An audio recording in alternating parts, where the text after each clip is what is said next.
10 በእግዚአብሔር ታመንኩ፣ ነፍሴን እንደ ወፍ ወደ ተራሮች ተቅበዝበዢ እንዴት ትሏታላችሁ? ኃጢአተኛዎች እነሆ ቀስታቸውን ገትረዋልና ፍላጻቸውንም በአውታር አዘጋጅተዋልና ልበ ቅኖችን በስውር ይነድፉ ዘንድ አንተ የሠራኸውን እነሆ እነርሱ አፍርሰዋልና። ጻድቅ ግን ምን አደረገ? እግዚአብሔር በተቀደሰው መቅደሱ ነው። እግዚአብሔር ዙፋኑ በሰማይ ነው። ዓይኖቹ ወደ ድሃ ይመለከታሉ፣ ቅንድቦቹም የሰውን ልጆች ይመረምራሉ። እግዚአብሔር ጻድቅንና ኃጥእን ይመረምራል።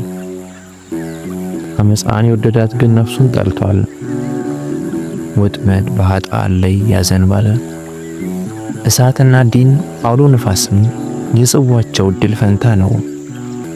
እግዚአብሔር ጻድቅ ነውና ጽድቅንም ይወዳል፣ ቅንነት ግን ፊቱን ታየዋለች።